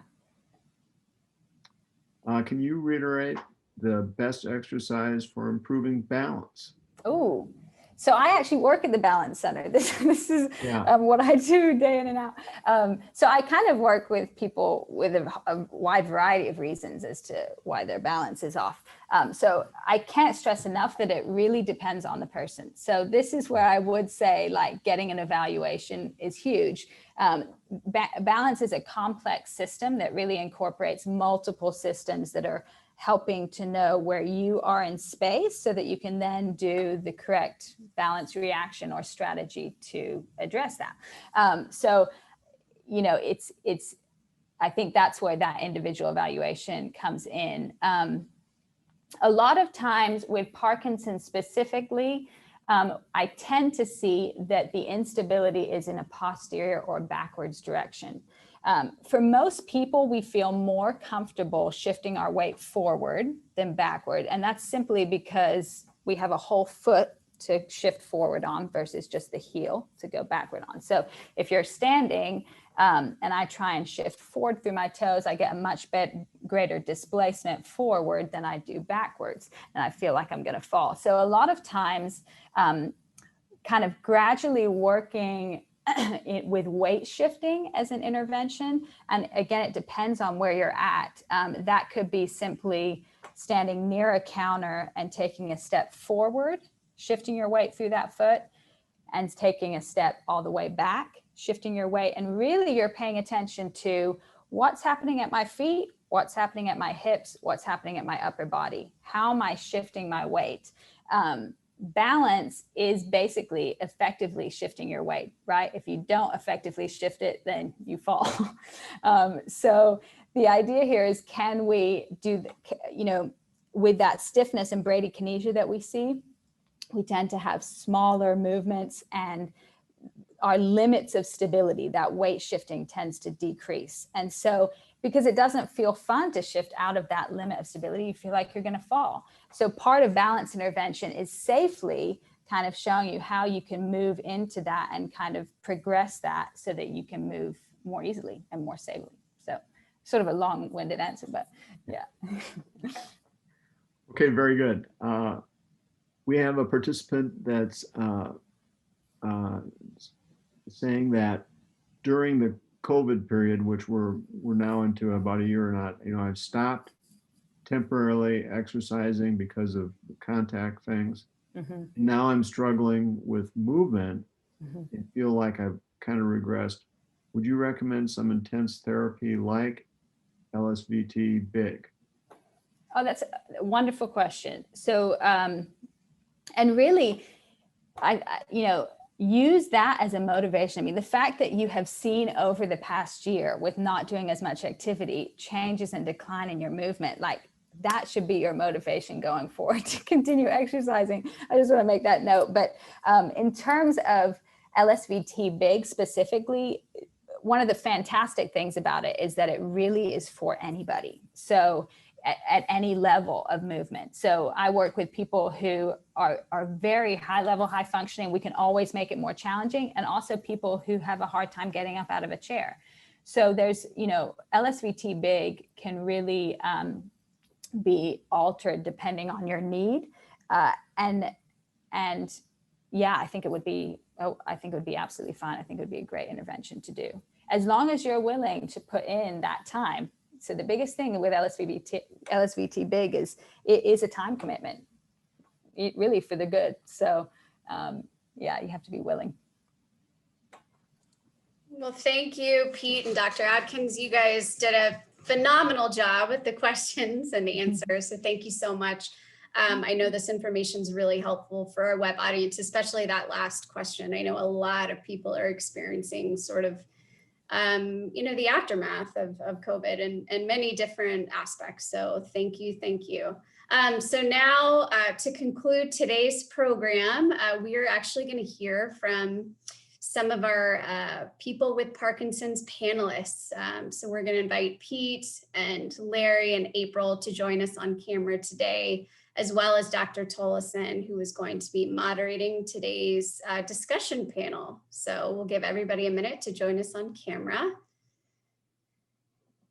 And thank you again for being here. I know Dr. Tolleson's just going to have each of you guys introduce yourselves, and then he's going to jump into some questions. So take it away. Yeah, before I do that, I just wanted to comment on a couple things we've heard. I feel like I bungled a lot of questions that you guys gave me. They were fantastic questions. A minor one was the sesame seed thing. I just looked it up. There's a couple things out that came out earlier this month, actually. So whoever asked me that question is staying on top of things. It looks like a trial on cells that showed some benefit. But again, I think it's just out this month. It's too early. It's not been done in clinical trials or in humans that I'm aware of. Vitamin D is something that has been talked about for a while with Parkinson's disease. And again, I just handled that question so poorly, but in population studies, we have seen some definite decrease in vitamin D with our Parkinson's population. Whether or not it's protective or not, we don't know. But we have Parkinson's patients that fall, and vitamin D is really important for bone density. So it's important to have good vitamin D levels. We don't normally check it in the clinic, but it is important, like I said, for bone health. And then in terms of long-term progression, we're not sure. There's a lot of conflicting data out there that maybe it helps motor symptoms, maybe it doesn't. There's been quite a few studies out about that. As I said, I don't really routinely check it. It is something we're continuing to debate. I don't currently recommend my patients take extra vitamin D. A lot of times vitamin D levels are checked with their primary care physician. If they're particularly low, I would definitely recommend supplementing that. And one thing I heard during one of the exercise talks was my tremor gets worse with exercise. As a clinician, I hear that quite a bit, actually. I'm not saying that's the majority of people, but it definitely comes up. And I think the answer that it could be related to medications is a really good one. It certainly could be related to when you take your medicine. But I'd also say when people exercise, they're stressing their system. Sometimes they're also stressed emotionally. And that anytime you get your endorphins going, that can certainly increase tremor too. Sometimes it means taking a break from exercise a little bit and coming back to it. Maybe you need to adjust your exercise regimen. Maybe you need to push through it. You can try a lot of different strategies, but it is something I do hear from people when they exercise. Sometimes they'll take some extra medication before they exercise too. Let's get into the patient panel. So as Annie said, I thank you guys so much for taking your time today to talk about Parkinson's disease and be here for some of the people online. So please do introduce yourselves. I guess I'll start with Pete because he's the first one on my screen. And let's go to Larry. And I think I can't remember who else is on here. Amanda's on here. I'm sorry. So if three of you, April's on here. April. So if the three of you guys can introduce yourselves, maybe tell us how long your Parkinson's disease has been going on, and maybe just give a real quick overview of how Parkinson's disease has affected you. Well, I'll start. I'm Pete Duber in Knoxville, and diagnosed, I think, in 2015. It's been long enough to where that's a little fuzzy right now, but I got involved with probably one of the best decisions I made was Rocksteady Boxing when Zach opened that class in Knoxville. I don't know, is it lucky when you're in the very first class? So I can say I've been around the longest. It was cool at the time, maybe not so much anymore, but that is a wonderful class, I'd encourage anybody with Parkinson's, if they can't get into a Rocksteady program, to get on the Parkinson's gym. And it's a good socially, and it's very good exercise. I look forward to it today at 1:30.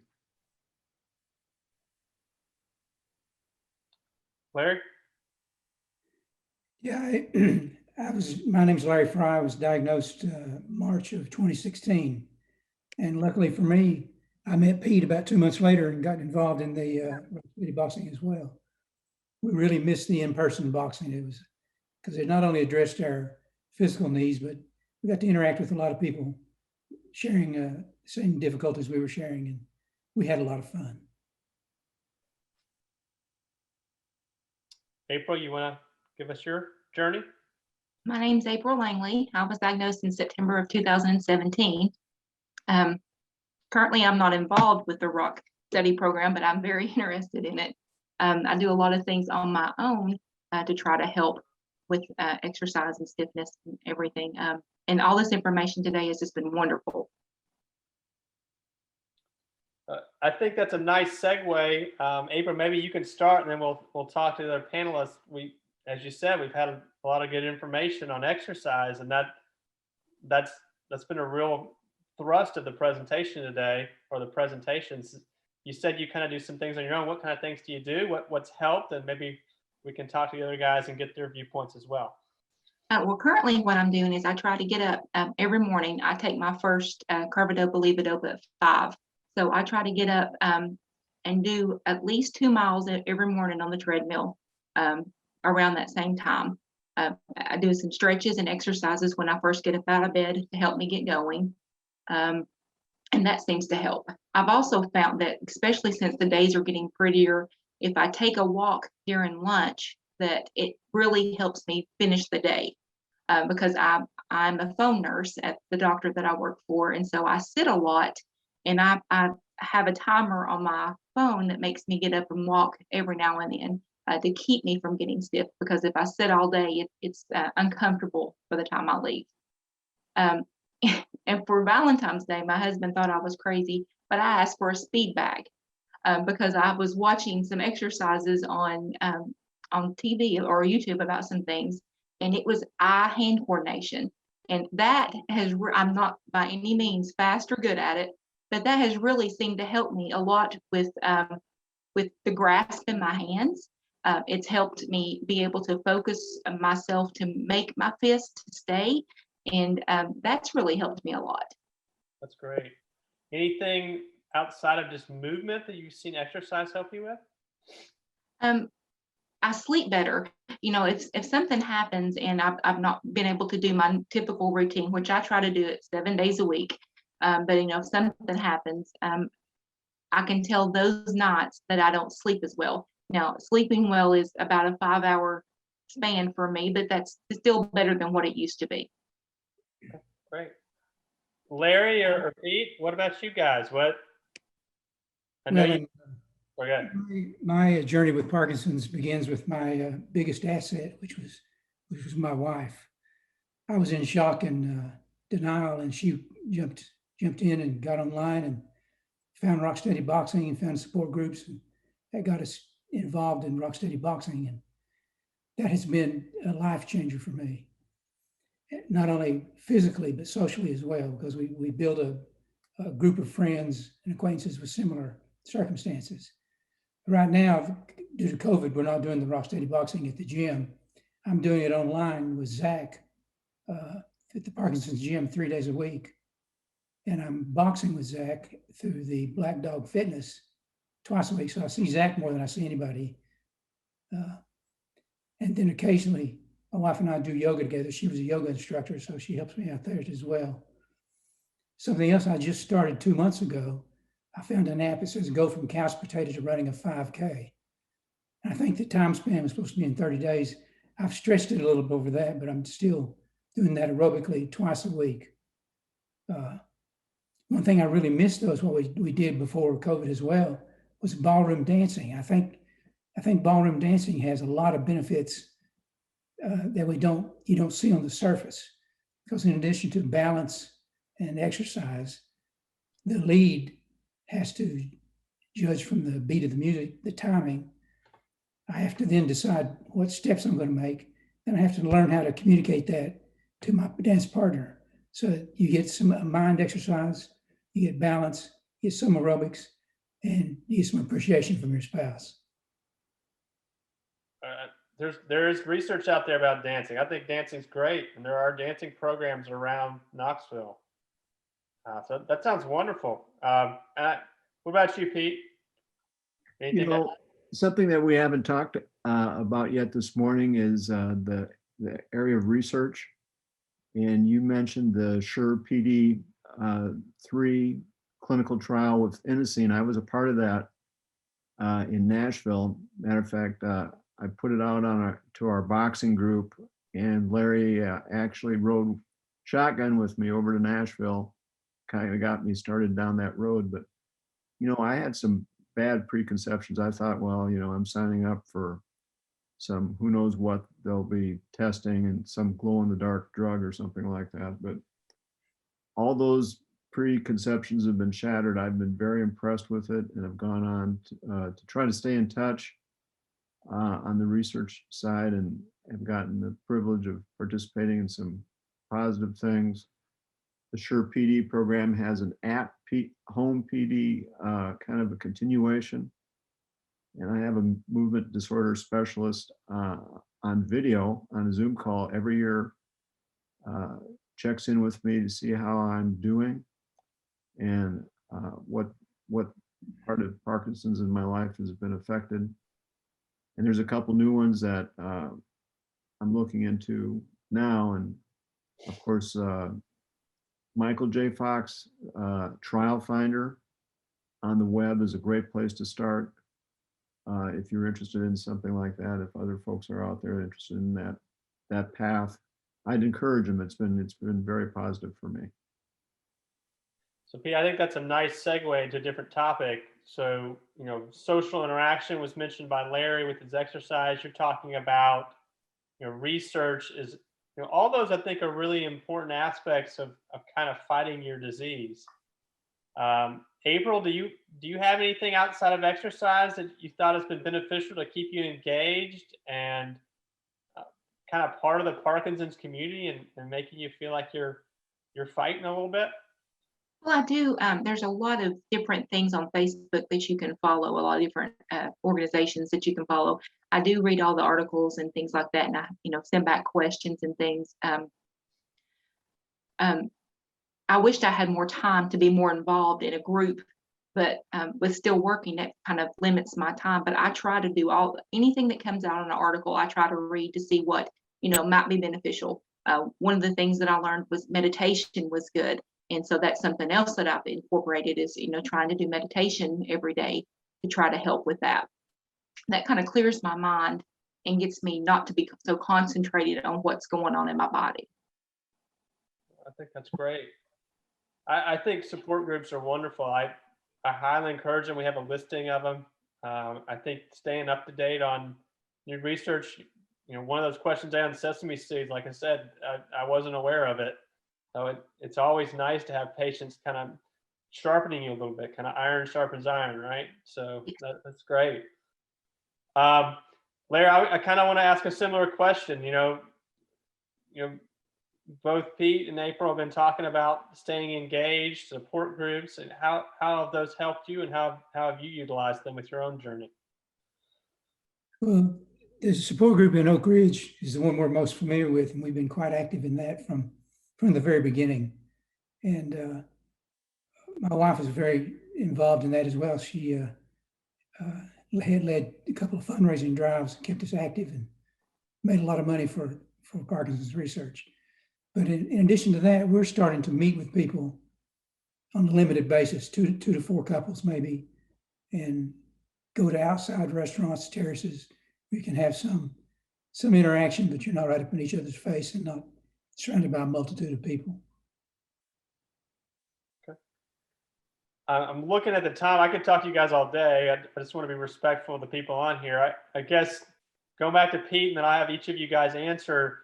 You know, since our focus today was really on non-medication and complementary therapies, just as a general aside, like, what would you recommend to folks? What have you found to be most beneficial to you outside of medication? I'll start with Pete and then go to Larry again, and then get to April. Oh, that's easy one to answer. I mean, just reach out to some of the support groups in your location. Larry mentioned PK Hope is Alive.com in Oak Ridge, PJParkinsons.com here in Knoxville is very active in the community. And there's probably others that are easy to mention. Kimmy's one that's kind of a stealth organization. They do strictly some fundraising for research. KIMECND.com is another one to check into. But just being with other people with Parkinson's and sharing the journey, you learn a lot. And gosh, it's good to know that you're not alone. And you always get much more out of it than you put in. It's a great group. New circles of friendship, that social interaction, very, very positive, very important. What about you, Larry? Well, one of the good things about Zach's gym, the Parkinson's gym, most of the participants were in his Rocksteady Boxing class, and he has a chat box. So the whole time we're exercising, we barb each other and tell corny jokes and just remind each other that we're all human and we're all struggling in the same battle, and give each other encouragement. And that means a lot, just being able to talk to your friends who are in similar circumstances. April? One of the things that I have learned just working at a doctor's office, I've got to meet people that I would have never met otherwise being here, that have Parkinson's here. And, it gives me a conversation with them. And, a lot of them were very open to tell me what things that they do to help themselves. And, people will send me emails, or they'll call me sometime and say, hey, I went to this, or I've done this. And, that it's nice to be able to speak to others that's going through the same thing that I'm going through and understand. Now, as far as doing things other than medication, the exercise is a must for me. If I don't do the exercise, I can't function. And being open to new suggestions and new things, I'm always willing to try something new to make things better. That's really great advice, and I just really appreciate you guys sharing your stories and being on here. And thank you to the other presenters and to the Parkinson's Foundation. I think, again, a take home that all of you guys are saying, and I hope I mentioned in my slides as well, you got to be active. It's really important to be engaged and be as healthy as you can. I think those are all just overall good things to take from this. So thank you guys. Thank you. Wow. Well, thank you guys all so much. I just want to thank our presenters, moderators, panelists, all of you guys for your time today and for spending your morning with us. We truly appreciate it. And thanks again to our sponsors who make these programs possible. AbbVie, Amneal, Blue Cross Blue Shield of Tennessee, Kiowa Kirin, Lundbeck. We invite you to view our full list of sponsors and learn more about them by visiting our chapter supporters page, which you can find in the chat. Today's program was recorded, so if you missed any of it in the beginning, trying to join the meeting, no worries at all. We did record the session today, and we'll email that out to all of our meeting registrants by next week. So we'd encourage you just to take a few minutes. Once this Zoom program ends, you should actually see a survey pop up on your screen.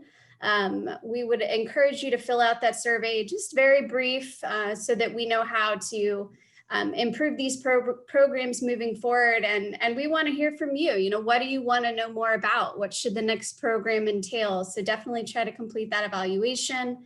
And if there were questions not answered today, I did see one about where do I find online fitness resources? Please call our toll-free helpline, the Parkinson's Foundation helpline. Those team members are available Monday through Friday to answer any question that you might have related to Parkinson's, or just if you want somebody to talk to. They're fantastic. That number is 1-800-4PD-INFO. And again, try to join us next week for some of our PD Health at Home programs that we're doing, again, every Monday, Wednesday, and Friday. So without keeping you guys any longer, I just again want to thank you so much for being here today. Thank you to Dr. Tolleson, Dr. Adkins, Amy, April, Larry, Pete. You guys were just wonderful and made today so informative and so impactful. So thank you. Have a wonderful weekend, everybody.